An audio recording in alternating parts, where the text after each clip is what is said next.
Hello everyone, this is Mohan and you are watching BHU Pathshala. उम्मीद करता हूँ आप सब अच्छे होंगे और अपनी पढ़ाई पे ध्यान दे रहे होंगे। तो आज हम आपके साथ जुड़े हैं आज शानदार टॉपिक के साथ, जो है सुप्रीम कोर्ट। और इसमें जो लोग नहीं पढ़े हैं तो बहुत कम दिन बचा है, जैसे आप देख सकते हैं 11 डेज लेफ्ट मैंने लिख दिया है।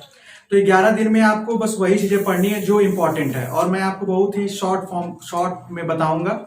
वही सारे पॉइंट्स होंगे जो आपके एग्जाम में आने की मैक्सिमम पॉसिबिलिटी रखते हैं। आइए पहले हायरार्की देख लेते हैं कोर्ट की। तो जैसा कि पहले अब मैं बता दूं, जैसे सुप्रीम कोर्ट है तो नाम से ही है सुप्रीम, सबसे बड़ा। इसको हिंदी में सर्वोच्च न्यायालय या उच्चतम न्यायालय के नाम से आप सुने होंगे। आजकल ढेर सारे डिसीजंस यही कर रहा है, तो ये ट्रेंडिंग भी है, तो इसे आने के क्वेश्चन आने की पॉसिबिलिटी ज्यादा है। तो जैसा आप देख सकते हैं, जो सुप्रीम कोर्ट सबसे टॉप पे है, पिनाकल एक है सुप्रीम कोर्ट, फिर उसके नीचे आते हैं हाई कोर्ट, फिर डिस्ट्रिक्ट कोर्ट। तो ये आप देखिए। अब हम आते हैं सुप्रीम कोर्ट पे, आज का जो हमारा टॉपिक है। तो पहले जब आप नोट्स बनाएंगे तुरंत, तो यहाँ पे 124 लिख लेंगे। ये आर्टिकल 124 में ही सुप्रीम कोर्ट की बात दी गई है। फिर उसके बाद हम आते हैं स्टैब्लिशमेंट पे। तो इसमें स्टैब्लिशमेंट का मतलब है कि पहली बार जो इसकी स्थापना थी, वो जब भारत हमारा जब कॉन्स्टिट्यूशन नहीं बना था, उससे पहले ही supreme court government of India act 1935 के ही बेसिस पे सुप्रीम कोर्ट की स्थापना हो गई थी। और वो स्थापना कब होती है, आप इसकी डेट नोट कर लीजिएगा। 1937 में, 1 अक्टूबर 1937 में इसकी स्थापना होती है। और इसका नाम उस समय सुप्रीम कोर्ट नहीं रखा जाता, उस समय इसका नाम रहता है फेडरल कोर्ट ऑफ इंडिया। उस टाइम इसका ये नाम रहता है। जैसे ही भारत देश आजाद होता है, तो सुप्रीम कोर्ट की जो स्थापना होती है वो यहाँ पे 28 जनवरी है। 28 जनवरी 1950 को सुप्रीम कोर्ट ऑफ इंडिया के नाम से जाना जाता है। अब ये जान लीजिएगा, जो ये फेडरल कोर्ट ऑफ इंडिया है, ये भारत पाकिस्तान जब एक रहता है तो सबको मिलाकर ये बनाया गया रहता है कोर्ट। और इसी जो अब 1935 का एक्ट जानते होंगे, उसी एक्ट के बेसिस पे आरबीआई की स्थापना हुई थी। तो ये चीज आप रिकॉल कर लीजिएगा। फिर हम आ जाते हैं नेक्स्ट पॉइंट पे, जो हमारा है नंबर ऑफ जजेस। तो जो अभी प्रेजेंट का डेटा है वो 34 का है। और नंबर ऑफ जजेस में क्या है, 33 और +1 लिखने का पीछे आप रीजन जानिएगा। 33 है ये नंबर ऑफ जजेस है, और 1 जो है वो चीफ जस्टिस है। और अभी आप जानते होंगे वर्तमान में जो हमारे चीफ जस्टिस हैं वो एस ए बोबड़े जी हैं। और ये 33 जो है वो अभी सुप्रीम कोर्ट जजेस हैं। तो अब आइए इसके अब अपॉइंटमेंट की बात कर लेते हैं। तो आप जैसा जो इनके सुप्रीम कोर्ट के जजेस हैं और चीफ जस्टिस, तो इनको अपॉइंट जो है वो प्रेसिडेंट करता है। और इनके जजेस की एलिजिबिलिटी के बारे में बात करें तो जो योग्यता है सुप्रीम कोर्ट के जजों की योग्यता, तो उसमें पहली योग्यता है कि वो भारत का नागरिक होना चाहिए, सिटीजन ऑफ इंडिया।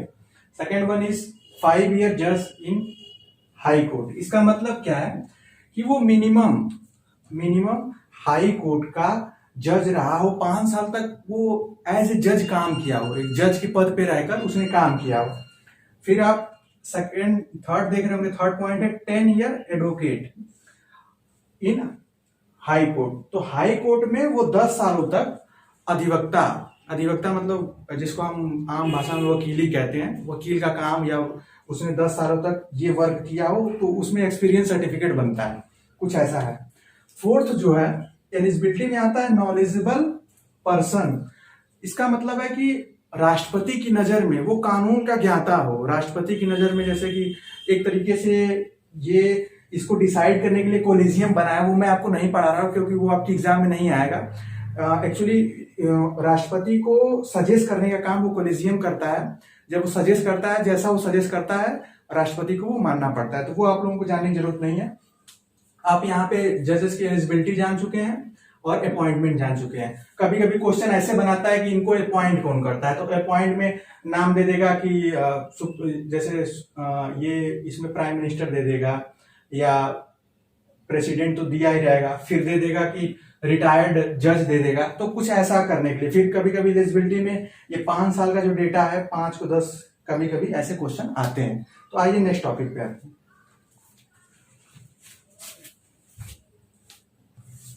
आइए टेन्योर की बात कर लेते हैं। वैसे टेन्योर के साथ साथ आप यहाँ पे इनका जो रिटायरमेंट है वो भी लिख सकते हैं।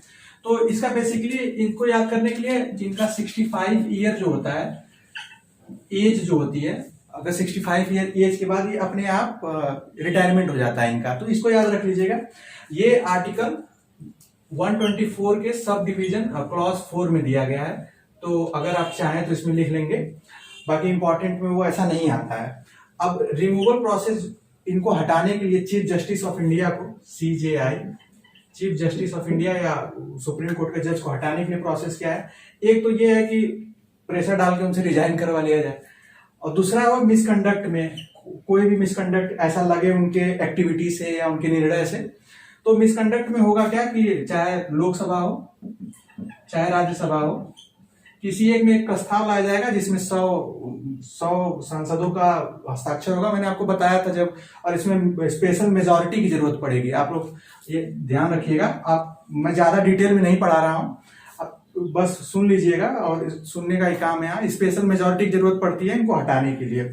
फिर जो CJI है, इसमें क्वेश्चन कई बार आता है कि फर्स्ट सुप्रीम कोर्ट जज ऑफ इंडिया जो है वो कौन थे? तो HJ कानिया थे, हरिलाल जे कानिया, आप इनका नाम याद रखेंगे। और जो प्रेजेंट में है SA बोबड़े, इनका आप लोग सभी लोग नाम जानते हैं, उम्मीद करता हूँ। ये 47th है, ये भी आप याद रखिएगा। कभी कभी क्वेश्चन ऐसे भी पूछता है, आप इसी के साथ साथ थोड़ा आप ऐड कर लीजिएगा, जो 46 और 45 जो है उनके भी नाम याद कर लीजिएगा। कभी कभी क्वेश्चन पिछला भी पूछता है, ऐसा नहीं है कि ये करंट का क्वेश्चन है, साथ ही साथ एक GS GK भी बन जाता है। जैसे 46 है TS ठाकुर है, फिर इसके बाद 45 दीपक मिश्रा है, तो आप वो याद कर लीजिएगा। इसमें एक आता है कि लॉन्गेस्ट सर्विंग, जो मतलब सबसे लंबे समय तक चीफ जस्टिस ऑफ इंडिया बने रहे थे, वो YV चंद्रचूड़ थे, इनका नाम याद कर लीजिएगा।